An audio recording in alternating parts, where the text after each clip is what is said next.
Baik, assalamualaikum teman-teman. Jadi kita lanjutkan materi yang kemarin. Jadi sebelum kita lanjut ke penginstalan, sebenarnya untuk instalasi itu sangat simpel. Kita hanya mengetikkan satu perintah di command prompt kita seperti itu. Tapi perlu teman-teman ketahui, ada beberapa yang perlu teman pelajari dulu sebelum benar-benar masuk untuk modul request ini. Jadi eh, kali ini kita belajar dulu dasar-dasarnya, sekalian kita install di akhir video seperti itu.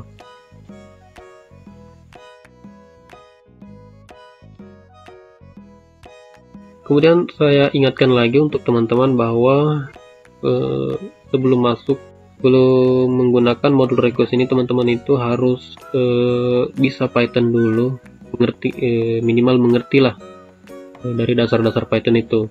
Jadi saya jelaskan ulang, kalau modul request ini atau library request ini itu library yang kita gunakan untuk berkomunikasi dengan web atau server tanpa menggunakan interaksi langsung. Jadi kita membuat sebuah script di mana script tersebutlah yang berkomunikasi ke server seperti itu.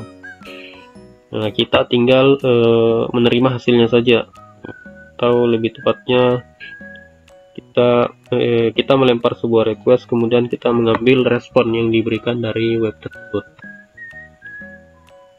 Kemudian untuk apa sih kita pahami ini? Jadi ada beberapa semacam perlogikaan seperti itu. Jadi kalau kita nggak paham itu agak-agak susah. Jadi di sini saya buatkan materi sedikit untuk teman-teman, saya jamin mudah untuk dipahami, yang nantinya insyaallah berguna ketika kita sudah terjun ke kodenya seperti itu. Yang pertama itu ada metode HTTP, kemudian ada URL, link, header HTTP, dan status code, serta cookies and checks. Jadi kita lanjut. Yang pertama kita itu berkomunikasi dengan metode HTTP. Jadi ada 4 poin utama dari poin HTTP ini, yaitu get, post, put, dan delete. Untuk get itu kita bahasakan itu seperti mengambil seperti itu.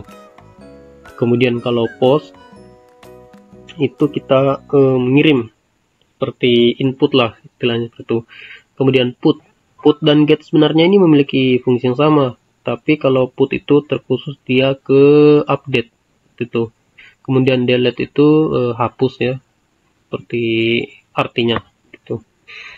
Kemudian kita menggunakan URI, URL, atau link.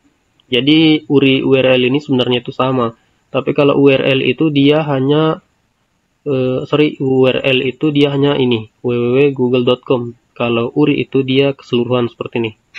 Kemudian nama lain dari URL itu ada link, kita nyamannya sebut dengan link. Jadi nanti kita akan menggunakan get, kemudian kita sambungkan dengan URI linknya seperti ini. Jadi contoh di sini ada get https google.com, terus kita terima responnya seperti apa. Kemudian ada headers HTTP. Jadi untuk headers ini itu sebuah server atau web itu biasanya mengumpulkan informasi perangkat kita. Kemudian untuk apa sih informasi itu bagi web server atau website? Jadi sebenarnya ketika kita mengakses sebuah website itu, mereka itu meminta semacam identitas. Kalau kita anggapkan ketika kita masuk ke sebuah ke sebuah undangan, pasti kita itu dimintai KTP atau semacamnya seperti itu. Nah, begitu juga dengan sebuah website atau sebuah server, mereka itu meminta identitas kita, mulai dari user agent, host, IP, ataupun informasi yang lainnya. Yang berikutnya itu adalah respon dari sebuah server browser atau sebuah website. Jadi ketika kita mengakses sebuah website, sebenarnya di belakang itu ada sambung menyambung. Jadi ketika sambungan kita berhasil, maka mungkin teman-teman kenalnya dengan ping lah istilahnya kalau di game. Nah, tapi kalau di sini itu namanya respon. Jadi kalau responnya berhasil, dia itu akan mengeluarkan respon 200, tapi ketika responnya gagal, dia itu mengeluarkan respon 404 not found. Kemudian ada yang lain seperti 403 itu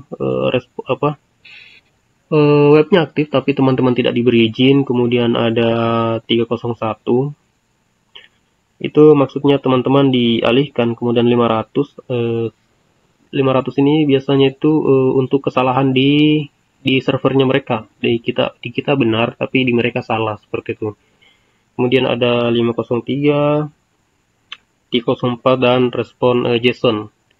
Kalau JSON ini biasanya itu dia itu kalau kita menggunakan API seperti itu, mereka akan memberikan respon yang berupa JSON, semacam kode yang bisa kita kelola. Kemudian kita lanjut, cookies and checks. Jadi ini tuh sebenarnya penyimpanan riwayat lah, seperti itu. Jadi ketika kita memberi respon ke sebuah server atau web, kita tidak perlu lagi istilahnya memping berkali-kali begitu. Kita tidak perlu lagi login berkali-kali. Jadi semua data itu sebenarnya tersimpan. Biasanya untuk cookiesnya itu tersimpan dalam bentuk JSON. Jadi untuk penggunaannya sendiri di request itu, kita tinggal panggil saja filenya, kemudian menggunakannya seperti itu. Kemudian kita masuk pada tahap instalasi. Saya keluar dulu. Kemudian pastikan teman-teman sudah menginstal Python ya, karena kita belajarnya lewat Python. Teman-teman bisa cari, ketik saja di Google Python for semisal untuk Windows 10, Win 10. Kalau perangkat saya kan Windows 10. Nah,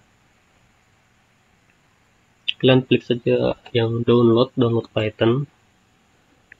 Kemudian pilih sesuai dengan rekomendasi perangkat kalian, seperti itu. Kalau saya di sini kan sudah install, jadi ketika saya jalankan CMD,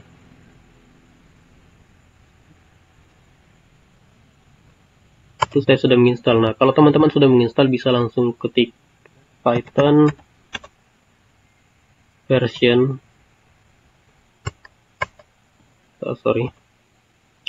Python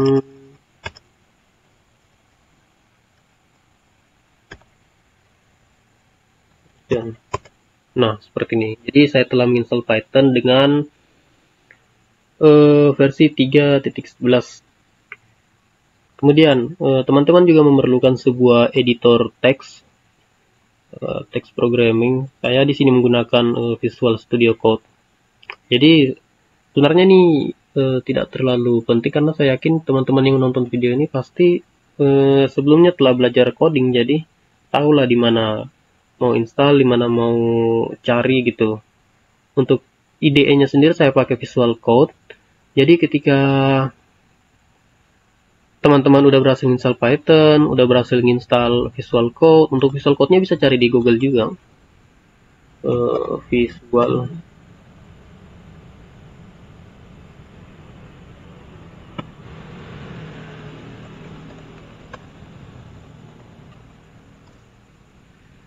kalian bisa langsung download untuk sistem operasi teman-teman, seperti itu. Nah, seperti ini. Karena saya sudah download, jadi nggak perlu download lagi. Kemudian ketika selesai download, teman-teman bisa langsung buka CMD atau Git base, bebas terserah teman-teman. Kita langsung ketik saja pip spasi install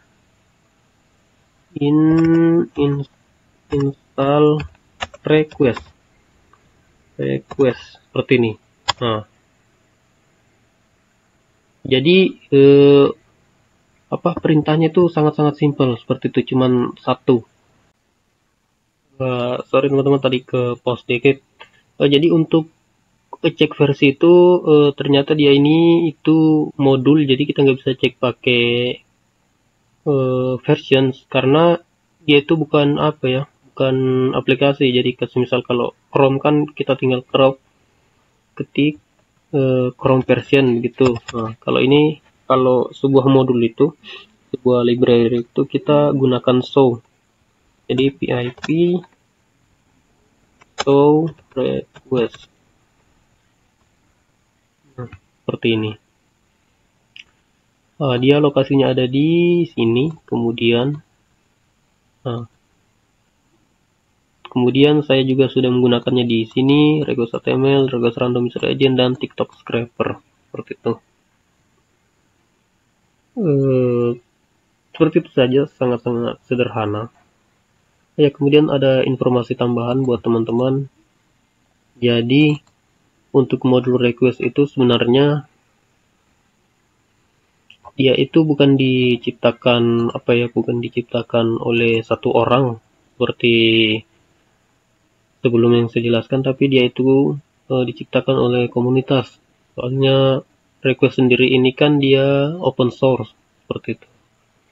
Jadi setiap orang yang menemukan bug begitu, kesalahan, mereka bisa push code-nya, terus bisa nambah update di halamannya, gitu. Jadi untuk selanjutnya kita akan langsung masuk ke bagian kodenya. Jadi kita akan praktek ngodingnya langsung, bagaimana tata cara penggunaan dari request ini pada program Python, seperti itu.